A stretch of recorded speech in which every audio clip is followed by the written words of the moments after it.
पिछले साल दिसंबर में मेरी अम्मी फौत हुई थी, तो मैं वहाँ गई हूँ तो एकदम से अंदर से मेरे अब्बू को लेके आ रहे थे, तो मुझे बड़ी सख्त चीज़ें एकदम सीने में पड़ी हैं। मैंने महसूस नहीं किया। उसके बाद जब मैं घर आई हूँ तो मैंने इनसे बात की कि मुझे इससे हल्की हल्की सी चुपकियाँ पड़ती हैं। इन्होंने कहा चलो अल्ट्रासाउंड करवा लो। डॉक्टर के पास गए, उसने अल्ट्रासाउंड करवाया तो पता चला 2-2 मिली की 2 गिल्टियाँ। उसके बाद जब हमने इसका इलाज सोचा, इधर उधर पता किया तो पता लगा कि इलाज बहुत महंगा है। उन्होंने बायोप्सी का 35,000 मांगा प्राइवेट हॉस्पिटल। तो मैंने आके इनसे बात नहीं की क्योंकि इनको फालज है, जिसकी वजह से ये थोड़ी थोड़ी बात की बहुत टेंशन लेते थे।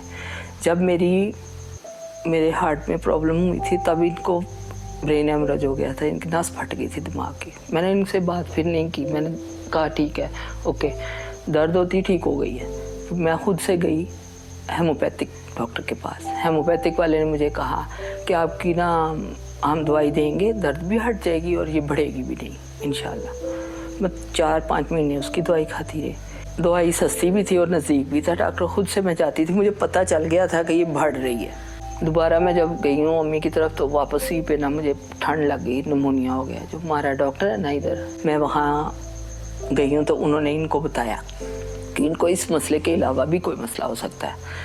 मैंने फिर बता दिया कि नहीं मुझे ये मसला है, डॉक्टर ने मुझे बताया हुआ है। उन्होंने कहा फ़ौरन जाओ गंगाराम और वहाँ से आप इलाज करवाओ। मैं 4 या 5 तारीख को गई हूँ हॉस्पिटल। उन्होंने 25 तक मेरा ऑपरेशन कर दिया। 25 वाले दिन मेरा ऑपरेशन हो गया कि ये काफ़ी शेर है, कम 3 गुना बढ़ रही है और जड़ वाली है।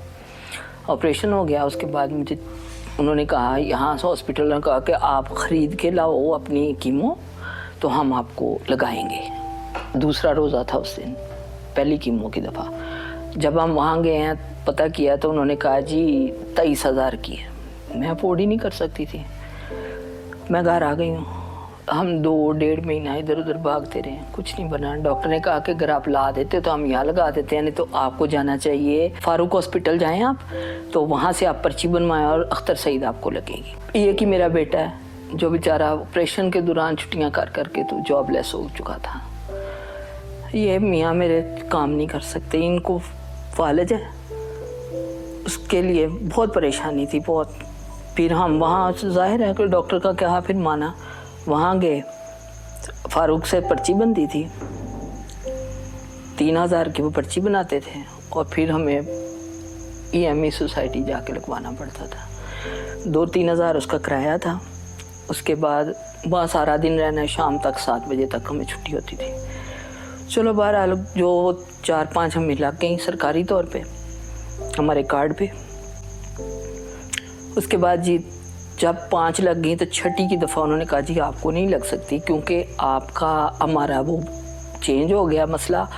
आपका जो है ना ये घर आपके नाम है, हमने तहकीक की है, तो आप तो खुद प्राइवेट लगवाओ, आपका कार्ड बंद है। बात की, इधर उधर भागे दौड़े, कोई नहीं, हमें किसी ने भी नहीं हमारी मदद की।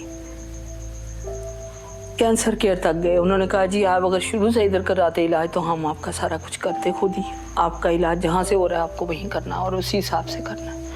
फिर मैं 2-1.5 महीना चुप रही, बैठी रही कि ठीक है अल्लाह के साथ। फिर कोई वहाँ डॉक्टर थी, उन्होंने मेरी बेटी को बता दिया कि पिंक रिबन में जाओ आपकी मदद होगी।